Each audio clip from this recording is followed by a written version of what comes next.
the United Nations General Assembly has delivered a stinging rebuke to Donald Trump, voting by a huge majority to reject his unilateral recognition of Jerusalem as Israel's capital. The vote came after a redoubling of threats by Nikki Haley, the U.S. ambassador to the UN, who said that Washington would remember which countries disrespected America by voting against it. Despite the warning, 128 members voted on Thursday in favor of the resolution supporting the long-standing international consensus that the status of Jerusalem, which is claimed as a capital by both Israel and the Palestinians, can only be settled as an agreed final issue in a peace deal. Countries which voted for the resolution included major recipients of U.S. aid such as Egypt, Afghanistan, and Iraq. Although largely symbolic, the vote in emergency session of the world body had been the focus of days of furious diplomacy by both the Trump administration and Israel, including Trump's threat to cut U.S. funding to countries that did not back the U.S. recognition.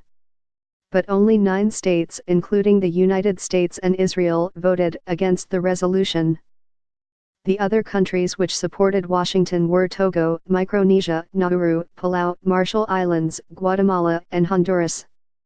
22 of the 28 EU countries voted for the resolution, including the UK and France. Germany, which in the past has abstained on measures relating to Israel, also voted in favor.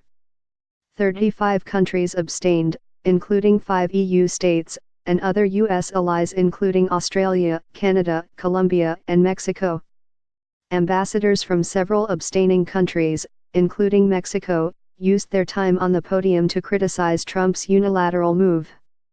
Another 21 delegations were absent from the vote, suggesting that Trump's warning over funding cuts and Israel's lobbying may have had some effect. While support for the resolution was somewhat less than Palestinian officials had hoped, the meager tally of just 9 votes in support of the U.S. and Israeli position was a serious diplomatic blow for Trump.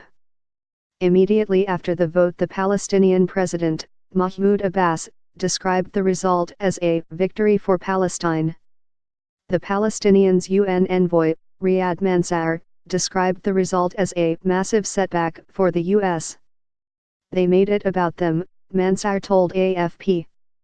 They did not make it about Jerusalem, so when you make it about them and to only be able to get 9 votes to say no to it, I think it was a complete failure for their campaign.